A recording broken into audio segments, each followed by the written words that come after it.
Con los de casa, este espacio del Universal, donde debatimos con datos y argumentos cada semana, los miércoles por la noche. Y en esta ocasión nos acompañan nuestros compañeros columnistas. Maite Azuela, ¿cómo estás, Maite? Buenas noches, mucho gusto verlos. Héctor de Mauleón. Hola, ¿qué tal? Muy buenas noches. Y Juan Pablo Becerra Costa. ¿Qué tal? Mucho gusto, buenas noches. Bueno, pues tuvimos una elección el domingo, una elección me parece que ejemplar por la participación ciudadana, por los resultados, por el hecho de que ninguno de los actores relevantes, incluido el presidente de la República, descalificaron el ejercicio, nadie habló de fraude. La participación de la ciudadanía fue abundante, la participación de los ciudadanos que estuvieron en las casillas electorales, insisto, ejemplar, decorosa, ordenada, disciplinada, muy atenta con los ciudadanos que acudimos a las urnas. Y habíamos prometido que invitaríamos al consejero presidente del Instituto Nacional Electoral una vez pasado el 6 de junio, lo tuvimos antes para reflexionar, para analizar cómo se estaba desarrollando la contienda electoral, propiamente la campaña, y también ciertos elementos que se dieron en la campaña, como los ataques desde Palacio Nacional y desde el partido en el poder hacia el Instituto Electoral, hacia el árbitro electoral. Y la pregunta sería en este momento, después del 6 de junio, ¿el árbitro la libró bien del vendaval de Palacio Nacional? Bienvenido, Lorenzo Córdoba, estás en tu casa. Gracias por acompañarnos. Muchísimas gracias, David. De nuevo, un placer estar aquí, no solo con los de casa, sino además sintiéndome en casa, si ustedes me permiten. Así que mil gracias, Maite, Juan Pablo, Héctor, un gustazo, por supuesto, a ti también. Muy agradecido, David. Pues yo le dejo el balón a mis compañeros. ¿Quién quiere arrancar con la primera pregunta? A mí me gustaría hacer la pregunta evidente, ya la esbozó, la bosquejó un poco David Aponte, que es, pues, vimos una andanada contra el INE, como no se recuerda, la andanada más fuerte por parte desde Palacio Nacional, por parte de los propagandistas, por parte de los moneros, por parte de gente que clamaba por la destrucción, la desaparición del INE, y el INE estaba enfrentando una elección histórica por sus dimensiones. ¿Qué tenemos que leer? ¿Qué deberíamos leer, en tu opinión, Lorenzo? ¿Qué lectura extraer después de esta andanada y después de las elecciones ejemplares, porque todo el mundo las ha calificado de esa manera, que tuvimos el domingo pasado? Bueno, yo lo primero que te diría, Héctor, es que el domingo refrendamos que en 30 años de construcción de un sistema electoral de manera paulatina y gradual, pues hicimos bien el trabajo, ¿no? Creo que el primer balance es que nuestro sistema electoral funciona bien. Podemos criticar lo que se quiera, que es muy abigarrado, que es complejo, que es oneroso. Pues sí, pero también la desconfianza y los problemas que veníamos detrás y el contexto que hoy vimos, como bien dicen ustedes, pues inédito en muchos sentidos, no porque se descalifique, que sea la primera vez que se descalifique el trabajo al árbitro, sino por la intensidad de la descalificación, la reiteración de la descalificación.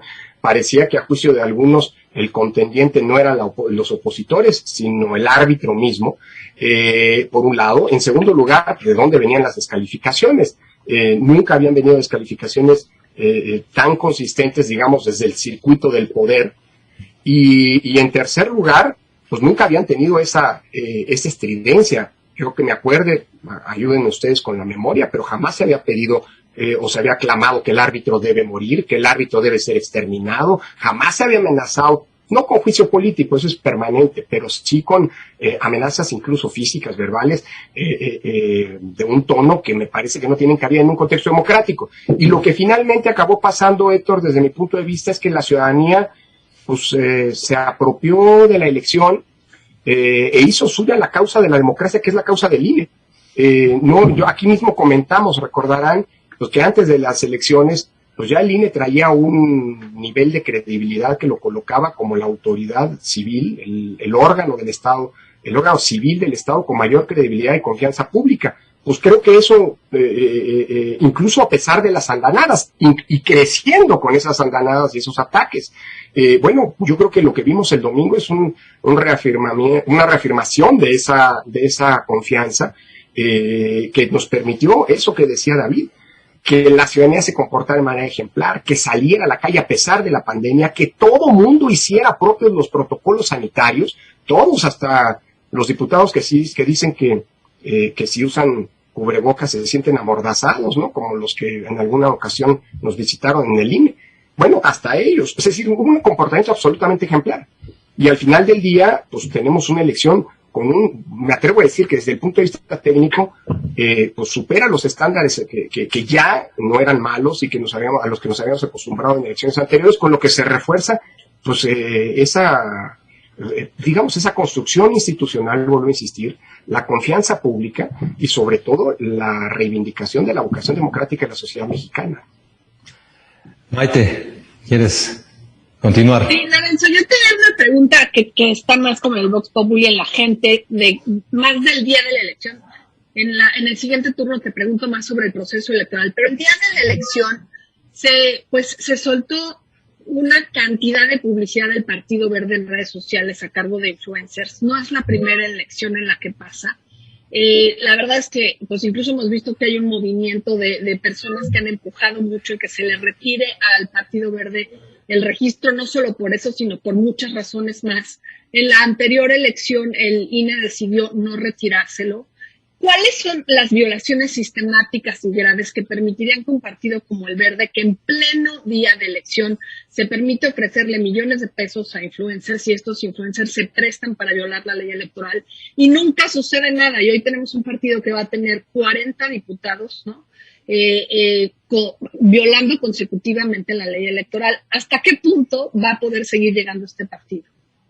Bueno, bien dices, Maite, que esto no es la primera vez que ocurre. Aquí estamos frente a una conducta reiterada. En el 2015, recordarán, por cierto, con influencers que yo sí ubicaba, ahora a ninguno de estos los conozco. Será una cuestión generacional. Bueno, había un par ahí de artistas más conocidos. Bueno, sí, pero un par de nuestra generación, los demás son muy jóvenes, pero bueno, o no sé, en fin, ya la categoría está de influencers, en fin, pero no entro a eso. En 2015 se sancionó ese partido. Se sancionó uno por la conducta de hacer publicidad durante la jornada electoral. En aquel entonces fue el mismo día de la jornada electoral, ahora ocurrió también el día anterior. Y la conducta es muy clara, sobre todo porque se demostró que había habido un pago. Es decir, no estás hablando de un ciudadano que espontáneamente, pues, en ejercicio de sus derechos, rayando en el linde de la legislación electoral, expresa sus preferencias políticas, sino estás hablando de un pago, y es decir, de una propaganda política que claramente está prohibida por la legislación y que en su momento ameritó dos tipos de sanciones. Una sanción administrativa, que fue una multa que le impuso luego de la investigación que hizo el IFE. Por recursos públicos, ¿no, Lorenzo? O sea, al partido no le duele a la cartera pero de nadie, agarran dinero del partido. Estoy de acuerdo, sí, hasta le conviene. Dinero del partido. Son recursos públicos, pero sí son del partido. Una multa que le impuso el Tribunal Electoral luego de la investigación que hizo el INE, y luego una multa en el ámbito de la fiscalización porque nunca se reportaron esos gastos. Entonces, lo que hoy tenemos es aparentemente una conducta reiterada. En esta ocasión no me dio queja. El INE, cuando empezamos a detectar que existía esta conducta y que tenía un grado de sistematicidad, inició un procedimiento oficioso, es decir, el propio INE activó la maquinaria, digamos, sancionatoria, se emitieron medidas cautelares, las redes sociales con las que se han establecido convenios de colaboración rápidamente actuaron, y lo que parece es que detrás, de nuevo, estamos frente a una campaña pagada.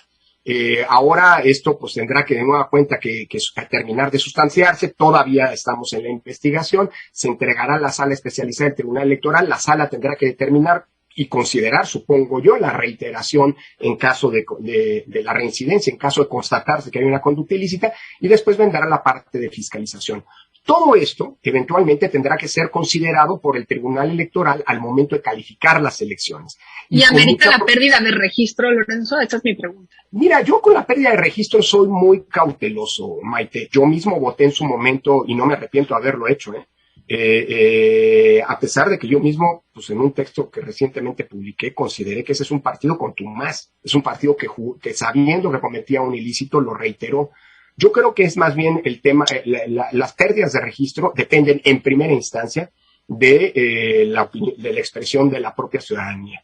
es la ciudadanía en primer lugar la que da y la que quita registros. Claro, tiene que haber faltas de una gravedad tal y de una sistematicidad tal que pongan en riesgo la viabilidad del sistema democrático. Si tú ves lo que ha pasado, Maite, en el mundo cuando se han cancelado registros, pues tú tienes, por ejemplo, en el caso de ETA en España, pues una conducta que atentó contra el Estado democrático porque se financió el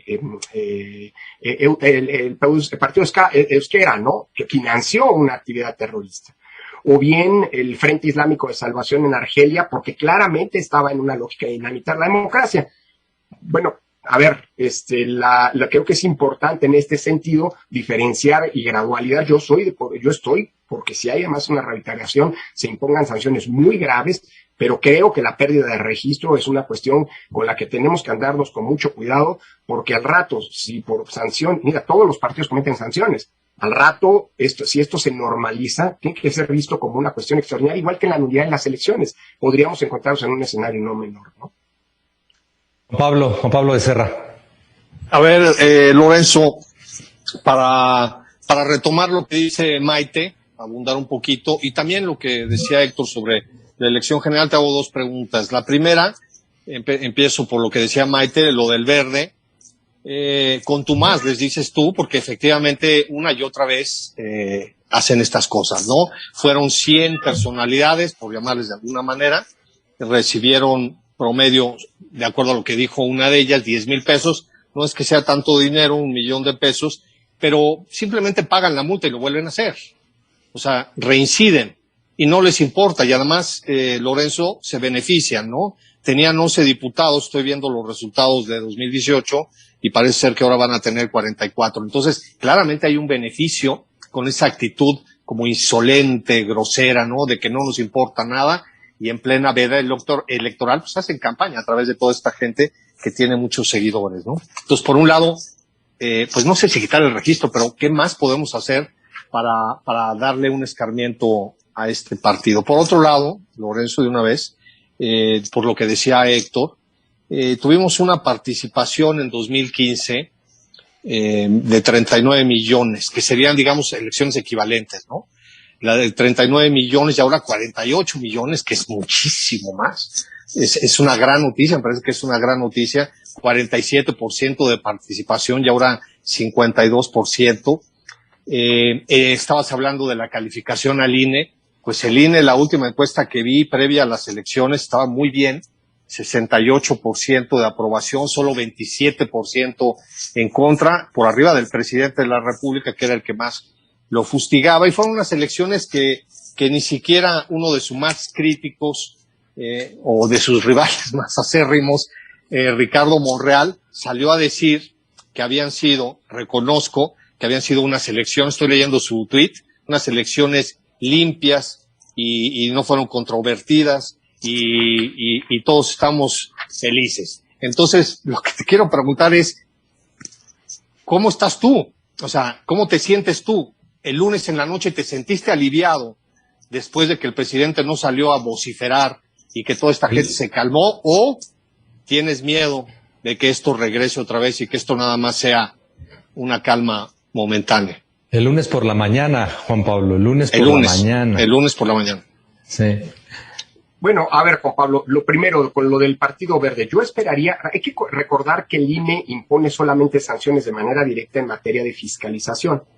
Las otras sanciones que tienen que ver con la conducta, digámoslo así, relacionada con propaganda y demás, eso le corresponde imponer sanciones a la sala especializada del Tribunal Electoral del Poder Judicial de la Federación. Yo esperaría que en ambas, si se llega a concretar, digo, pongo las manos por delante, estamos investigando si efectivamente hay una conducta, se dijo, hay un dicho de una de estas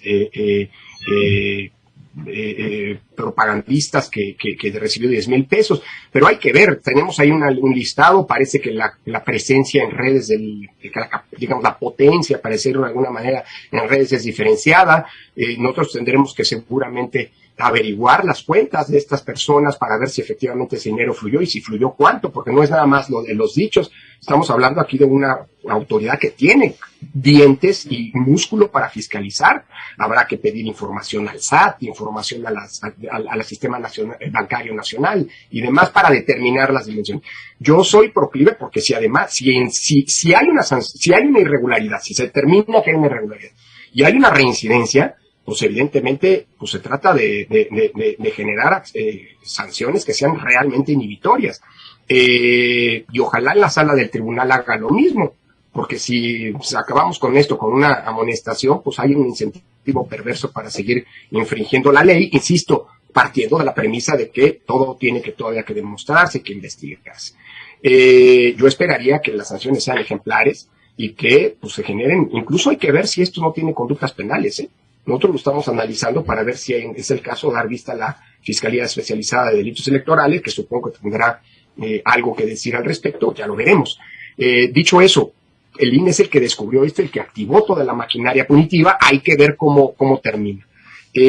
Segundo, con el tema de los porcentajes de participación, Juan Pablo, en efecto, tenemos una elección, lo habíamos platicado aquí justamente, que pues había una expectativa de que pudiera rebasarse el 50% y que pudiera convertirse en una elección pues y para ser intermedia con un índice de participación que rebasara las anteriores. Hoy lo sabemos, no hemos alcanzado todavía la porcentaje de participación de 1997 que sigue siendo 57. Exactamente, que es todavía un poco mayor. Pero bueno, si tú comparas, es la votación en una elección intermedia más alta de las que se han realizado en este siglo, con un 52.7%, que es en pandemia, que es una cifra verdaderamente... Y con el doble de población, además. Claro. Y además con un padrón mucho más afinado. Entonces tienes la cobertura del padrón electoral hoy es del 99%, entonces 99.5%. Entonces tienes tenías todo para que, hombre, esa cifra difícilmente se consiguiera. Y en cambio se consiguió. Yo creo que esto demuestra, Juan Pablo, una apropiación de la ciudadanía. Tal vez hay muchas razones para explicar esta participación, la cantidad de poder político que estaba en juego y demás, pero muy probablemente, pues yo creo que también los votos pueden ser vistos como una manera de decirle no a un contexto de violencia, es decir, optar por esa ruta pacífica, pero también defender la institucionalidad electoral, que por cierto nos da un servicio cotidiano a todas y todos los mexicanos, expidiendo credenciales, es decir, es una autoridad. Mira, no lo digo yo, he visto tweets que señalan que si otros órganos del Estado funcionaran como funciona el INE, la verdad, yo creo que estaríamos mucho mejor. La verdad, hay que estar muy orgullosos, y no lo digo, tal vez suena vituperio, porque lo digo ahora como presidente del INE, lo he dicho y lo seguiré diciendo, ahora y cuando deje el INE y vuelva a la universidad. Es decir, la verdad, hemos construido algo de lo que como mexicanas y mexicanos tenemos que sentirnos muy orgullosos. ¿Cómo me siento? Me decías hacia el futuro. Pues mira, yo creo que las amenazas no creo que hayan sido solamente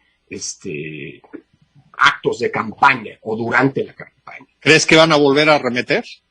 Pues mira, yo creo que el INE está muy fuerte para enfrentar lo que viene, pero no hay que bajar la guardia, porque vocaciones de erosión de los mecanismos de control pues están presentes, ¿eh? Vendrán batallas por delante no menores. En un par de meses tenemos que organizar una consulta popular sin presupuesto. Hoy la Corte declaró infundada nuestra controversia constitucional y bueno, todo el mundo se lavó las manos y el INE hoy pero se convocó la consulta. El Poder Ejecutivo la pidió, la Corte la avaló modificando la pregunta, el Legislativo la convocó y ninguno de los tres poderes ha dicho nada respecto a que no hay dinero para hacerla. Bueno, el INE la va a hacer. ¿Cómo? Pues cancelando proyectos. Afortunadamente el INE tiene muy buenas prácticas administrativas y prácticamente todos los gastos que hacemos los hacemos producto de licitaciones, a diferencia de lo que pasa en otros lados. Y eso ha generado algunos recursos que pues vamos a destinar a eso. Ni de lejos la consulta va a ser lo que fue la elección del domingo pasado, ¿eh? En términos de dimensión, estamos estimando un ejercicio, ojalá y pueda hacerse de unas 50,000 casillas y no de 162,000. Pero será un ejercicio serio y bien hecho. Ahora, creo que eso está... Pero disminuido, ¿no? Porque 50,000 contra 160,000. Los ciudadanos van a tener que caminar más si quieren ir a votar, porque la casilla no va a estar al lado. Pero perdón, aquí estamos hablando, yo no he visto un solo órgano del Estado, y en eso el INE también va a ser un órgano ejemplar, que sin dinero va a cumplir el mandato constitucional. Claro, eso no es saludable. El INE, perdón que te interrumpa en eso, pero el INE puede ampararse porque la decisión de la Corte de alguna manera trae un dato equivocado, y es que ustedes tienen acceso a un dinero que en realidad se le entregó a los partidos políticos, confunden las prerrogativas de los partidos con dinero del INE, y con eso la Corte asume que ustedes pueden organizar la consulta. ¿No podrían apelar a ella? Mira, ya no, Maite, ya porque no.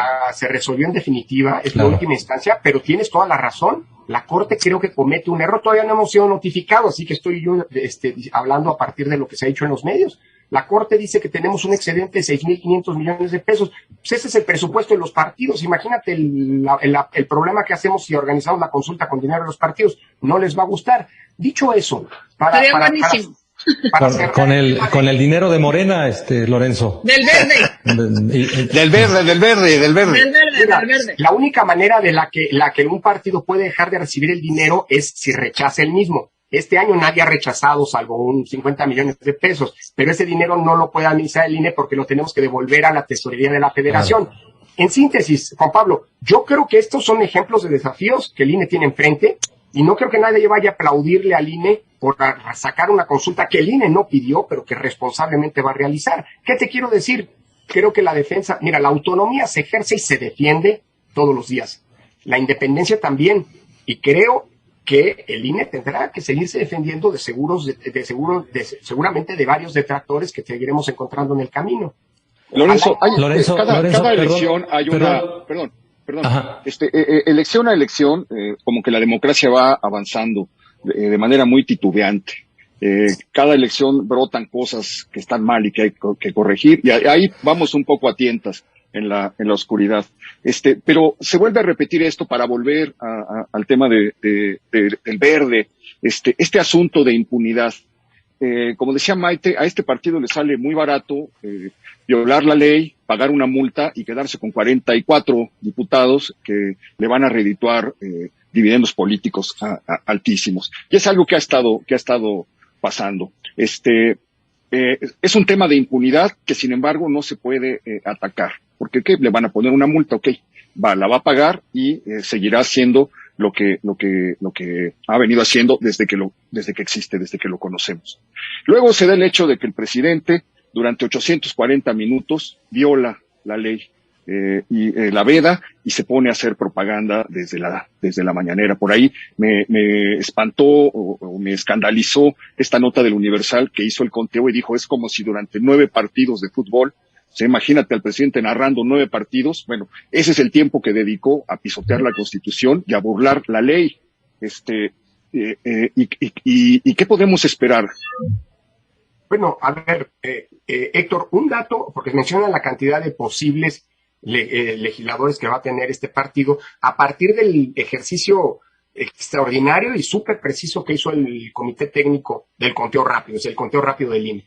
Hay que recordar que buena parte de esos legisladores los va a obtener ese partido, es muy probable. Justo hoy está en curso el cómputo y terminará en las siguientes horas el cómputo legal y se entregarán en circunstancias de mayoría. Bueno, muchos de esos probablemente los obtenga en distritos en donde fue en coalición con otros 2 partidos.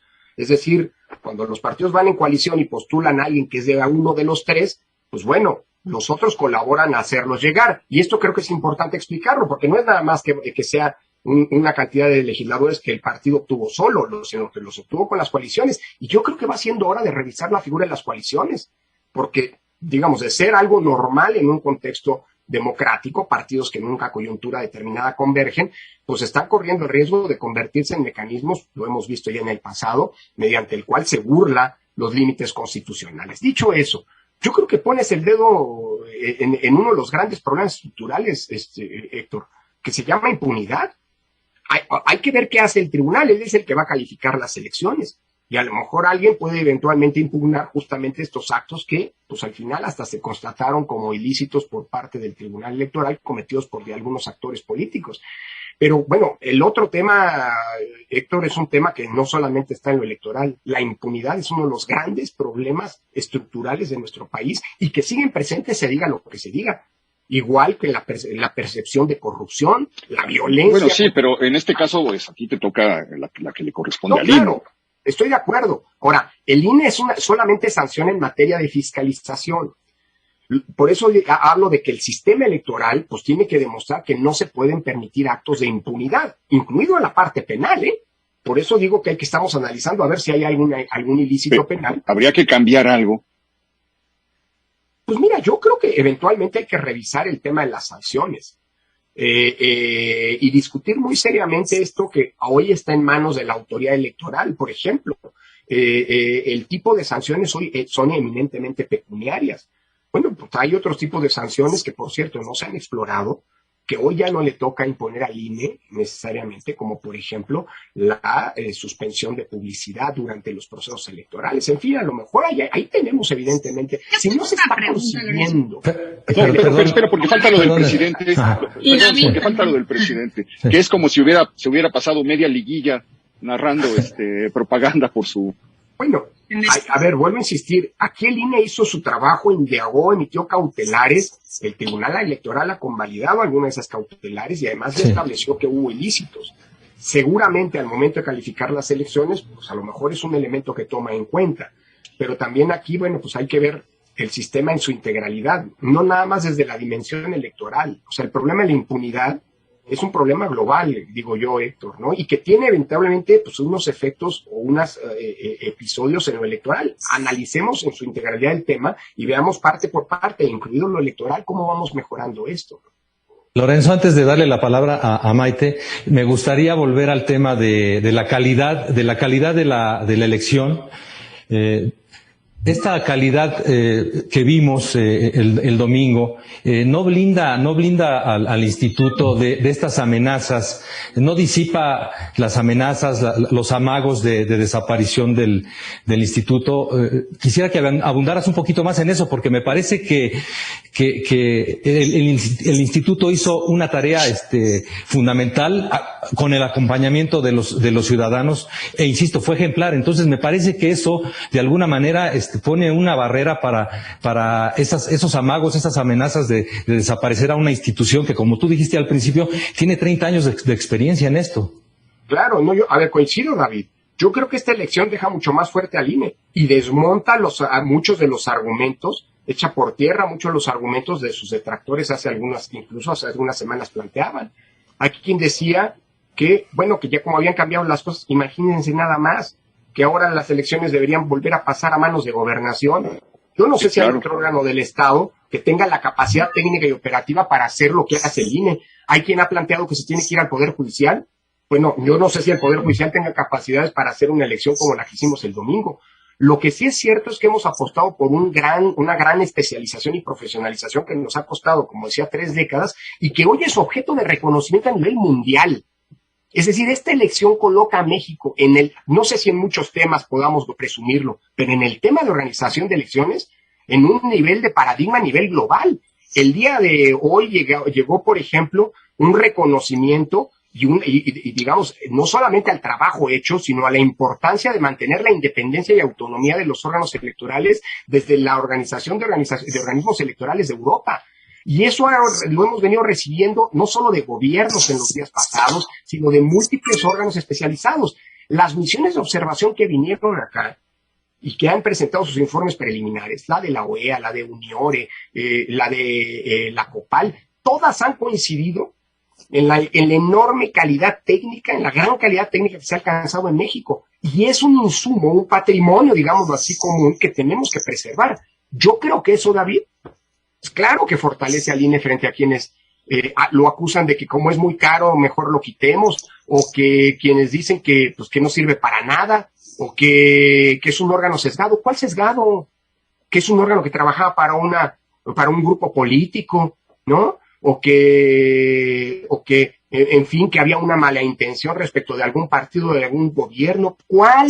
La mejor prueba de que todo eso era una falacia, una vil mentira, una construcción retórica edificada en el contexto de una campaña, pues es evidente que el domingo, pues lo que ocurrió, no con discursos, con hechos, pues era una falacia.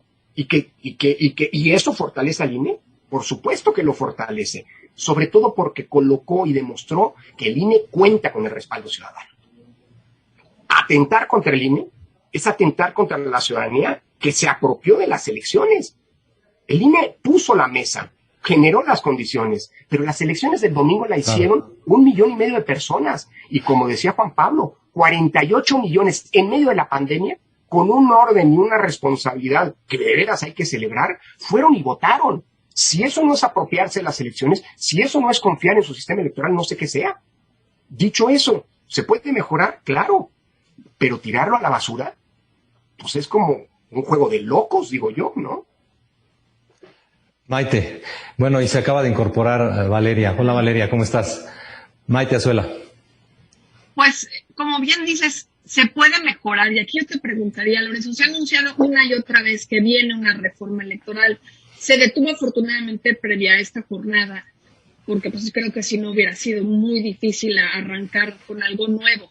Es más riesgoso hacer una reforma electoral y que entonces se ponga ahora sí que en juego el hecho de que la ciudadanía haya reafirmado su confianza en el INE y que una reforma empiece a debilitarlo, o es tan necesaria una reforma que hay que jugársela de esta manera. Mira, Maite, a ver, si me dices que si es necesaria una reforma, necesaria no. Es conveniente una revisión de las reglas para mejorarlas a partir de la experiencia, para afinarlas, para darle un apretón de tuercas a lo que hoy tenemos, pues eso siempre va a ser pertinente. Pero por eso mismo lo primero que hay que pensar es para qué queremos una reforma. Porque, así, digamos, a ver, el domingo tuvimos una elección impecable. Digo, hay cosas que yo mejoraría para tratar de mejorar, por ejemplo, algo que luego a los partidos no les va a gustar. ¿Por qué nos esperamos hasta el miércoles para hacer el cómputo de los votos? Hoy, digo yo, ¿por qué no los arrancamos como ocurre en la Ciudad de México la noche misma de la elección? Claro, te van a decir muchos partidos, no, es que estos 2 días son importantísimos para preparar nuestras impugnaciones y alistar nuestras estrategias para pedir la apertura de los paquetes. Pero perdón, el sistema electoral, pues entonces está pensado más en los partidos que en la ciudadanía. Claro, pero lo que voy es que son pequeñas cosas las que hay que modificar, la que mencionas. O, por ejemplo, publicidad engañosa. Morena salió a decir durante meses que iba a entregar el 50% de sus prerrogativas para vacunas. No lo hizo y la gente cree que lo hizo, ¿no? No lo hizo. De hecho, el año pasado, no. Y lo que creo es que ese tipo de información pues al electorado no le llega necesariamente, pero estas pequeñas cosas que se tienen que modificar podrían no modificarse, y el hecho de que se abra el camino a una reforma electoral sí puede poner en riesgo la existencia del INE o por lo menos su autonomía. Déjame decirlo de otra manera, Mike, que coinciden contigo. Si hacer una reforma pone en riesgo lo que tenemos, mejor no la hagamos. Porque con lo que pasó el domingo podemos ir perfectamente otra vez a una elección presidencial. Conviene mejorar las normas, siempre va a convenir mejorarlas. Por eso te digo, ¿para qué queremos una reforma? ¿Qué se quiere con la reforma? Y, digamos, yo haría una reforma para mejorar, por ejemplo, se ha hablado poco, pero la votación desde Internet funcionó de manera impecable. Fueron poquitos los mexicanos desde el extranjero que votaron, pero funcionó muy bien. Vayamos llenando o discutiendo ciertos temas ya sin los mitos del pasado. Pero lo que quiero decir es esto: una reforma tendrá sentido solamente si sirve para mejorar lo que tenemos. Y hay que poner sobre la mesa cómo lo queremos mejorar. Quieren que les dé un par de puntos que a mí me parece que son... Que no se tocan. ¿Qué puntos no se tocan?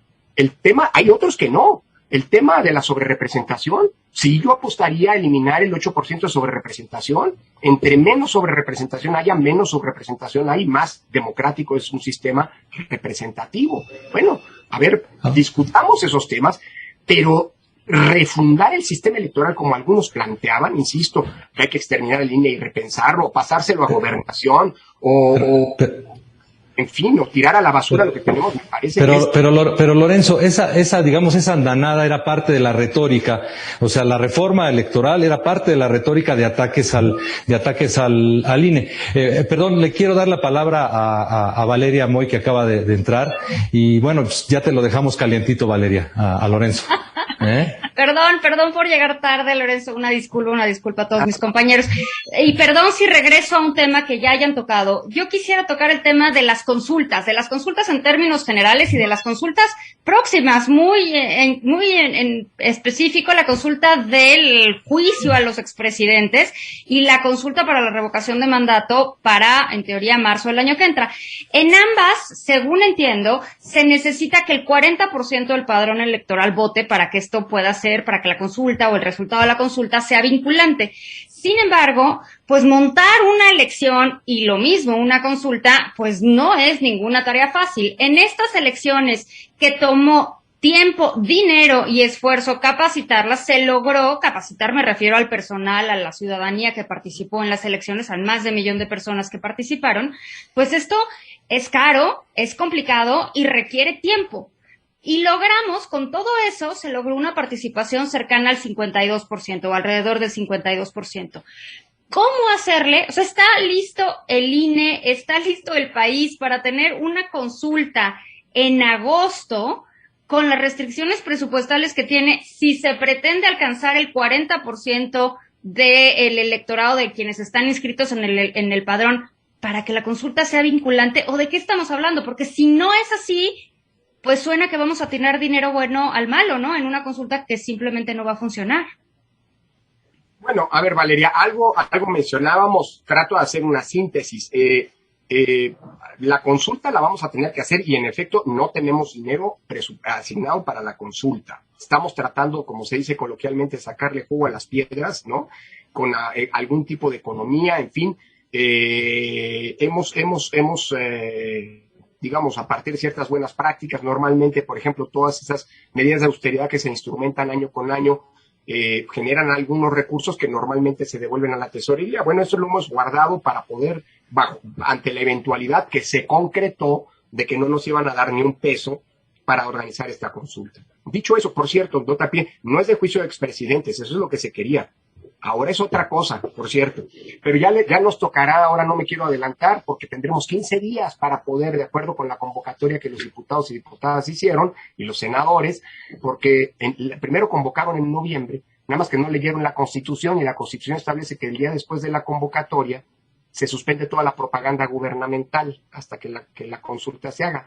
Cuando se dieron cuenta, cancelaron la convocatoria anterior, hicieron una nueva, y bueno, esto comenzará a partir del 15 de julio. Entonces, a partir de entonces tendremos que destinar todos los esfuerzos para difundir el sentido de esta pregunta que formuló la Corte. Las razones en favor para votar sí y las razones para votar no. Tarea titánica, por cierto. Dicho eso, pero ya lo veremos. Lo que sí es cierto es que vamos a poder lograrlo en buena medida, uno, por la responsabilidad del INE que contrasta con la responsabilidad de otros entes públicos. Segundo, porque muchos de los gastos no parten de cero, Valeria, sino que vamos a utilizar mucho del esfuerzo que ya se hizo para esta elección del domingo pasado para, digámoslo así, generar un efecto arrastre y disminuir en la medida de lo posible los costos. Por ejemplo, quienes van a ser funcionarios de casilla, de esas 50,000 mesas, porque no nos va a dar para más, en un escenario, bueno, el domingo pasado tuvimos 162,500. Consideramos que para mantener los estándares de una elección bastaría con 104,000 mesas de votación. No nos da para eso. Lo redujimos en las pláticas con Hacienda a 91,000. No nos dieron el dinero, pues ahora vamos a tener que hacer algo como 50,000, menos de la tercera parte de las mesas. ¿Quién va a integrar esas mesas? Pues ciudadanas y ciudadanos que nos ayudaron este domingo. A ver cuántos nos deciden ayudar para las siguientes. Van a ser mesas más pequeñas, solamente 3 personas y no 6, como lo establece la ley para estas. El papel no va a ser, la boleta no se va a imprimir en papel seguridad porque no nos da para pagar el papel seguridad como las boletas. En fin, es una elección disminuida en términos, digamos así, del ejercicio y del despliegue del instituto, pero es para lo que nos da. No podemos hacer milagros cuando no se tiene el respaldo de otros órganos del Estado, que son los que sí estuvieron involucrados en pedirla, en formularla y en convocar la consulta. Algo bien distinto, ya que lo mencionabas, Valeria, es lo que va a pasar si hacemos una revocación de mandato el próximo año. Porque esa no es una consultita cualquiera. O sea, eso no es nada más preguntarle a la ciudadanía si están de acuerdo o no con algo. Esto es algo tan delicado que, por cierto, está lleno de incertidumbres jurídicas. Pregunta, ¿se puede aplicar al gobierno actual? Porque el gobierno actual fue electo por 6 años. Por eso votamos. Claro. Así como no se pudo en el caso del gobernador Bonilla ampliarle después de que fue electo por 2 a 5. Es el caso contrario, exactamente el contrario del gobernador Bonilla. Yo no sé si constitucionalmente alguien que fue electo por 6 cuando no existían estas reglas, se le puede reducir el mandato en su caso. Dicho eso, hacer una revocación de mandato significa algo tan delicado en términos técnicos y de certeza como nombrar a alguien. Pues tiene que ser exactamente igual a una elección. Y si nos gastamos 9 mil millones de pesos para hacer la elección del domingo pasado, pues yo no me atrevería a hacer algo como una revocación de mandato sin un costo similar, es decir, sin las mismas garantías. Pero eso se discutirá más adelante, Valeria. Yo creo que además tenemos un pequeño problema. No hay legislación, no hay normas para la revocación de mandato. Así que hablar de eso hoy es pues, prácticamente estar especulando. Lo que sí va a haber el 1 de agosto, gracias a la responsabilidad del instituto, pues es una consulta popular que tendrá las mejores, que no se va a comparar en términos de calidad con las que hemos tenido, ni de lejos. Esta va a ser muchísimo mejor, pues la hace el INE, ni más ni menos. Pero no se va a comparar tampoco con la elección del domingo pasado. No es posible. Uno pensaría que hay un tema jurídico, ¿no? De si votó uno por un presidente por un encargo de 6 años, ¿qué sucede? O sea, ¿cómo puede uno renunciar? Me parece que hay una complejidad ahí. Pero además debe haber una regulación que prevea evidentemente ambos casos, ¿no? Frente a un sí, lo que sigue, y frente a un no, lo que sigue. ¿Existe esa regulación? O sea, ¿México está listo para llevar a cabo una consulta o de revocación de mandato y aceptar los resultados de esta? Bueno, eso de aceptar, ya no sé, eso ya no le toca a la autoridad electoral. No, pero en términos de legislación, vamos a suponer que diga no. ¿Qué sigue? ¿Quién gobierna este país? Lo que pasa es que no hay legislación, insisto, secundaria para la consulta. Pero la Constitución sí contempla la revocación de mandato. O sea, sí, claro. Pero la Constitución remite a la ley, una ley que no existe, Maite. De acuerdo. Pero sí es constitucional la revocación, es a lo que voy. Lo que habría que tener lista es la ley de aquí a que se hace esa consulta, ¿no? Ahora, hay un dato, fíjate nada más del buen trabajo de nuestros legisladores. Cuando modificaron la Constitución en noviembre, si no me equivoco, de 2019, e incorporaron la revocación y modificaron la figura de la consulta, se les olvidó actualizar la ley de la consulta popular a las nuevas reglas. Entonces hoy tenemos que hacer la consulta popular con una ley que estaba pensada para un tipo de consulta que es distinta a la que nos mandata hacer hoy la Constitución. Por ejemplo, antes la consulta popular se hacía el mismo día de la elección, la habríamos tenido que llevar a cabo el domingo pasado. Y en cambio, era convergente. La Constitución ahora dice que es hasta agosto, pero la ley no cambió. Entonces nos ha metido en unos problemas de tener que interpretar una ley que en algo se puede aplicar y en otras cosas no, porque está remitida a un marco normativo constitucional que ya no es el mismo. Entonces, pues la verdad, yo lo que digo es, antes de estar avanzando en esto, creo que habría que pedir responsabilidad. Vamos a tener nuevos legisladores, ojalá y los nuevos legisladores lleguen con una responsabilidad mayor y, por cierto, regulen también su reelección, ¿no? Porque le aventaron al INE, hoy se aplicó la reelección y le aventaron al INE tener que regular algo que les tocaba regular a ellos y que no hicieron durante 6 años, ¿no? Entonces, bueno, pues yo digo que hay que elevarle el contexto de exigencia a todos los órganos del Estado, INE incluido, pero pues hay que ver a quién le toca hacer qué cosa. Juan Pablo y después Héctor de Mauleón. Oye, otro tema, Lorenzo, bueno, y regresando ahora más brevemente para comentar, fíjense lo del Partido Verde que tanto vapuleábamos ahorita. El Partido Verde por sí solo ganó un distrito, por sí solo.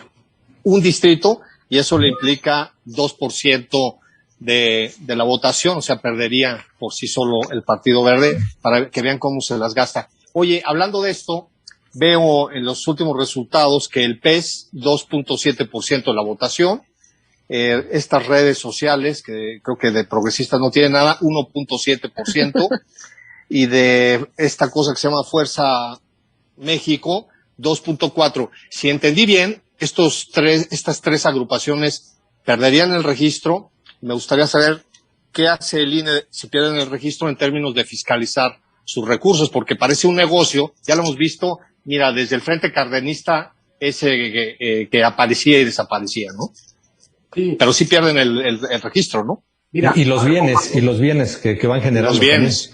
Lo que hoy tenemos es información preliminar. Los datos que tú citabas son datos todavía del PREP o del conteo rápido.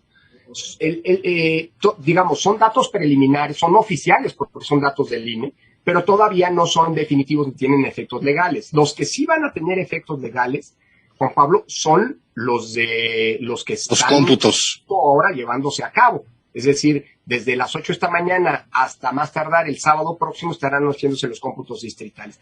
Sin embargo, la ley prevé que cuando desde los mecanismos preliminares parecería que hay alguna fuerza política que no alcanza el 3%, entra en un estado de prevención. ¿Esto qué quiere decir? Que ya no puede disponer libremente de sus recursos, sino que hay una especie, digámoslo así, de congelar cuentas de la autoridad electoral que garantiza que el estado financiero de los partidos se mantenga como está, para iniciar, si al final de todo este proceso, todavía falta mucho, Juan Pablo, faltan las impugnaciones.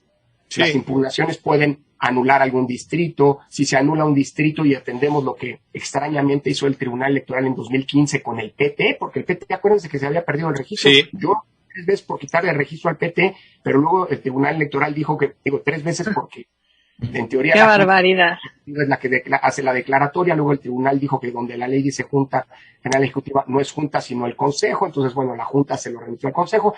Y luego donde la Constitución dice que es 3% en una elección ordinaria, el Tribunal Electoral dijo que si había alguna extraordinaria derivada de esa elección, si se anulaba algún, tenía que esperarse el extraordinario. Extrañas decisiones del tribunal. El caso es que al final, pues el PT alcanzó en una elección extraordinaria la vota, porque varios partidos no presentaron candidatos, en fin, tuvo los votos para alcanzar el 3%. Entonces, todavía no es un hecho, estos son apenas el arranque de una historia, pero si se concretara al final, Juan Pablo, que ninguno de estos partidos, o que alguno de estos partidos no alcanzó el 3% de la votación final, pues bueno, de la votación efectiva final, entonces inicia el procedimiento de pérdida de registro.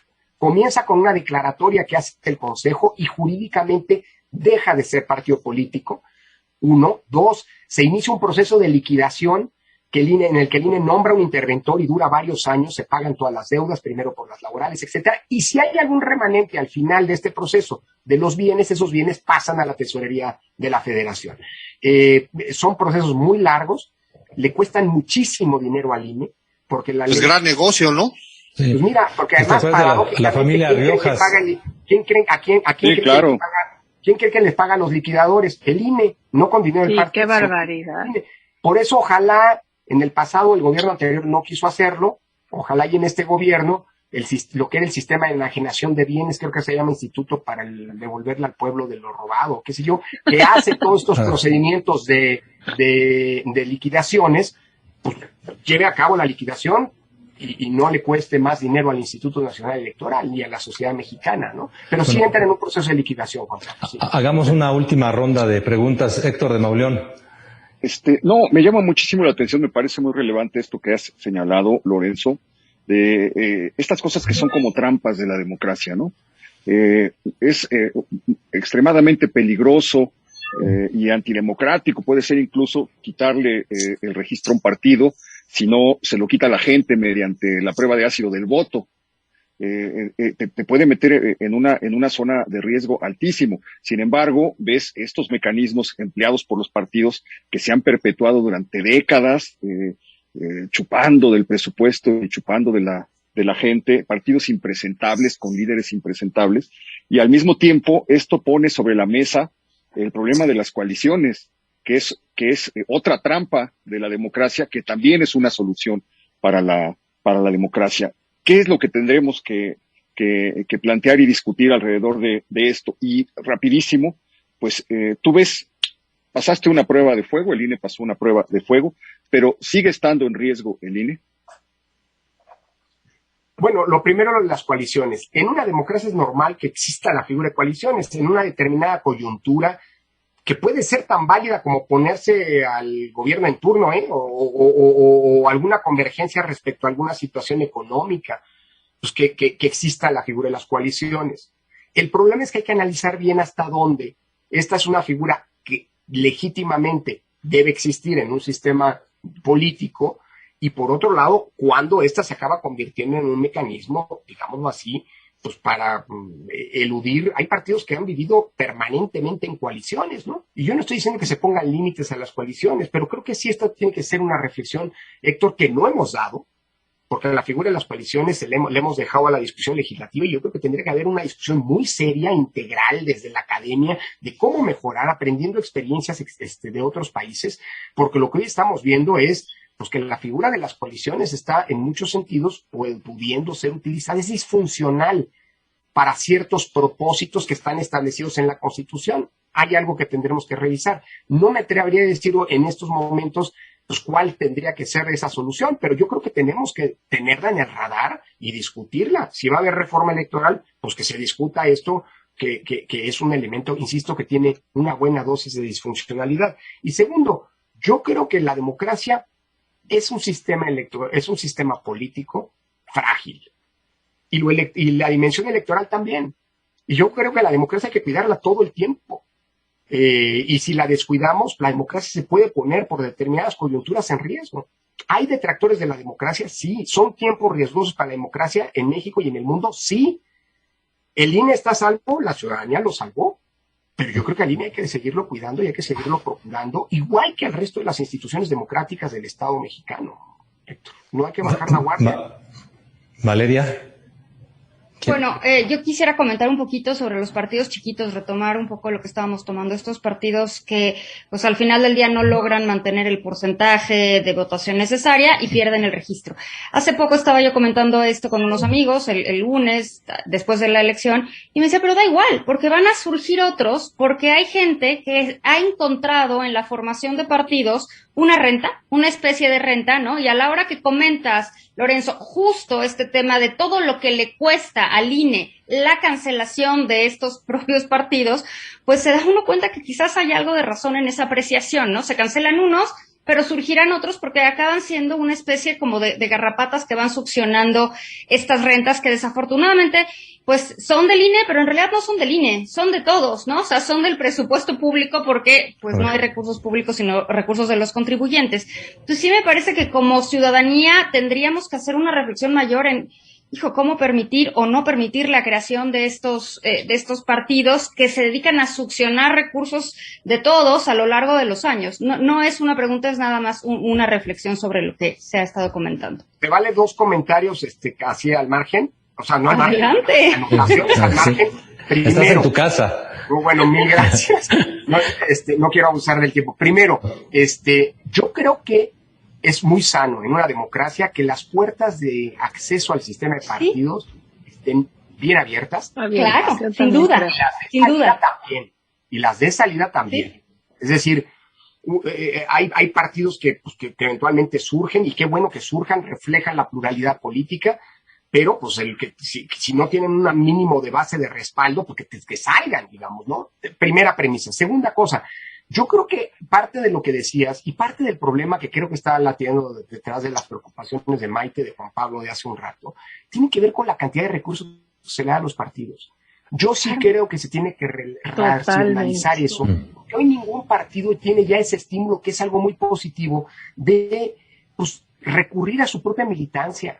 Es decir, el financiamiento privado es algo que en México es absolutamente innecesario y eso ha provocado un efecto. A ver, yo soy un defensor del financiamiento público, Creo que es indispensable para generar transparencia, equidad en las condiciones y autonomía de los partidos frente a los poderes que están dispuestos a financiar, legales e ilegales, a la política. Dicho eso, cuando se da tanto dinero, pues hombre, pasan estos estímulos de que, bueno, pues cometo un ilícito total, lo pago con las prerrogativas que tengo y parecería que casi no duele. Yo creo que hay que pensar, pero es una discusión seria, y no se hace como se ha venido haciendo, que se quite la mitad del dinero, como lo dijo, ustedes van a decir, Morena. No, lo dijo también el PRI antes que Morena, y lo dijo el PAN antes que Morena. El PAN, claro. De los tres partidos que han estado en el gobierno. Por algo será, digo yo. Bueno, vamos a discutir seriamente, con datos, y no nada más así con porcentajes sacados de la chistera, cuánto está y cómo vamos a mejorar el sistema de partidos. Porque de esos estímulos, Valeria, depende que cuando multes un partido efectivamente sea efectiva la sanción, por un lado, pero también de que no tengan esos estímulos perversos que los han llevado poco a poco a todos los partidos a separarse, a disasociarse de su militancia y de la propia ciudadanía. Hay una crisis de credibilidad en México y en el mundo de los partidos políticos, y yo creo que ese es un punto que tendríamos que tomar con mucha seriedad, porque sin partidos no hay democracia, sin partidos hay personas. Y los personalismos no necesariamente fortalecen la democracia, sino todo lo contrario. Maite. Lorenzo, se dice que este es el proceso electoral al que previamente se identifica un reparto de recursos directos, obviamente de programas sociales que ya están en la Constitución, más grande de la historia del país. ¿hay una manera de fiscalizar esta entrega de recursos y vincular el clientelismo a la elección y sancionarla? Sí, pero hay mucho, sí la hay, Maite, sí la hemos hecho, pero hay mucho por hacer.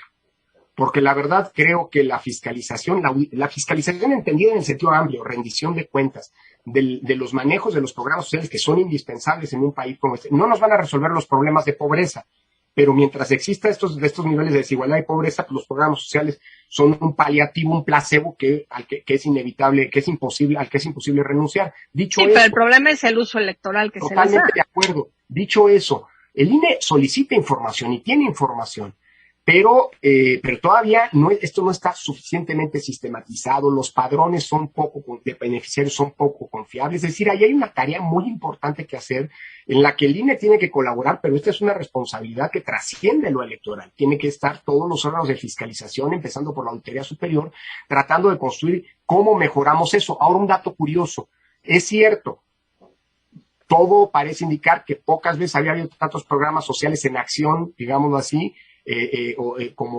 ocurre en estos tiempos. Bueno, ¿saben cuántas quejas se presentaron de septiembre a la jornada electoral ante el INE por uso político de los programas sociales? 0. 3. Equivale a 0. Nada, o sea, pensando en esto, uno pensaría que había una enorme litigiosidad. Y si se fijan, pues más allá de esta preocupación, en los hechos, en la contienda política, había acusaciones, pero no había quejas. Es decir, era más una cuestión de discurso de las propias campañas, ¿no? Pero sí, ese es un tema, mira, la mejor manera para combatir la compra y la objeción del voto es que no haya pobreza. Y lamentablemente, pues de acuerdo con los datos del Coneval, el número de pobres en este país crece. Se incrementó. Juan Pablo, para cerrar contigo.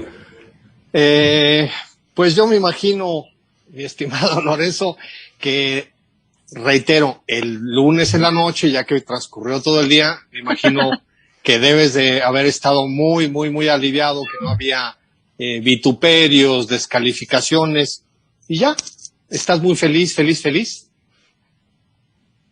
Estoy muy contento. Te voy a decir, tal vez, eso está como muy gastado, ¿no? Pero en este caso sí podría decirlo porque llevo 3 elecciones federales, son las que me corresponden durante mi mandato y creo que las 3 al final del día han sido exitosas. El modelo electoral que tenemos es perfectible, pero ha funcionado el derivado de la reforma 2014 y nos ha dado un periodo pues bastante largo ya de paz pública y de digamos así, estabilidad política. Yo creo que lo que viene de aquí en adelante pues es terminar, digamos, de cerrar la pinza, de dejar, mira, yo quiero verlo así, Juan Pablo. Creo que como quienes tenemos la responsabilidad de entrar a un órgano como el INE, recibimos un gran legado y nuestra tarea es dejar ese legado más sólido y más fuerte de cómo lo recibimos. Hasta el 3 de abril del 2023, pues estaré tratando de consolidar ese legado que va bien, creo yo. Ahí está el reconocimiento público, pero que hay que seguir procurando hasta el último día, ¿no? Ya el día después, a partir del 4 de abril, desde mi cubículo de la universidad, felizmente, seguiré desde otra trinchera, como lo han hecho ustedes desde la correspondiente, pues defendiendo esto, porque la defensa de la democracia me cae que no se acaba, ¿no? Aprovecho esta parte que dices que te vas a la academia y no es un planteamiento mío y quizá yo lo meto como una provocación. Hoy platiqué con Carlos Loret en W Radio y me preguntaba a mí que si yo te veía contendiendo en el 2024. Le dije, no lo imagino ahorita, pero en política todo puede ocurrir. ¿Tú te ves en la boleta electoral en el 2024, Lorenzo? Escuché, David, y te doy un consejo, si quieres. Y yo le dije que iba a preguntar, que la pregunta era para ti. Apuesta a lo seguro. A partir del 4 de abril de 2023 me van a encontrar a donde pertenezco y a lo que he hecho mi apuesta de vida y es decir, en mi cubículo en la academia, que me prestó para esta función, para utilizar unas palabras del ex rector de la universidad. Y por cierto, voy a volver a la academia a dedicarme otra vez, como siempre lo he hecho, a las cuestiones electorales y a las cuestiones de democracia, nada más que a mí ya no me van a contar nada de cómo se hacen elecciones y de cómo es el trato con los partidos políticos, al menos pues no será ya reflexiones hipotéticas, ahí me van a encontrar, lo demás son puras especulaciones. Yo tengo muy claro mi mandato de aquí hasta el 3 de abril del 23, que es seguir defendiendo al instituto, dejar un legado sólido en esta materia y después, pues, a seguir analizando la política desde mi cubículo, y quizás vuelvo a mi vieja casa editorial a también compartir con colegas y analistas de la política lo que pasa en el país. Hasta ahí. Lo demás son meras especulaciones y vuelvo a insistir, no vayan a apostar a eso porque van a perder dinero. Pues te esperamos aquí con mucho gusto. Nada más para cerrar, me gustaría decir que sí fue una elección ejemplar, que creo que debemos felicitarnos todos, felicitar al 1,5 millones de ciudadanos que participaron, que estuvieron al frente de la elección, detrás del aparato del Instituto Nacional Electoral, y también felicitar a los millones de mexicanos que acudimos a las urnas. Muchísimas gracias, Lorenzo Córdoba, presidente del Instituto Nacional Electoral, por acompañarnos con los de casa en el Universal. Muchísimas gracias. Gracias a ustedes por permitirme estar en casa, de veras, se los aprecio mucho y les saludo con mucho afecto. Muchísimas gracias, Valeria Moy. Encantada, muchísimas gracias. Gracias, Lorenzo. Maite Azuela. Nos vemos el próximo miércoles. Héctor de Mauleón. Gracias, David. Gracias, Lorenzo. Y Juan Pablo Becerra Costa. Muchísimas gracias, Juan Pablo. Gracias, muchas gracias. Buenas noches. Y gracias a usted que nos acompaña miércoles con los de casa, este espacio del Universal para debatir con datos y argumentos. Nos vemos la próxima semana en este mismo espacio y no deje de seguirnos en nuestro canal de YouTube y en eluniversal.com.mx, el portal de noticias más consultado en México y en algunas partes de América Latina. Hasta el próximo miércoles. Muchas gracias.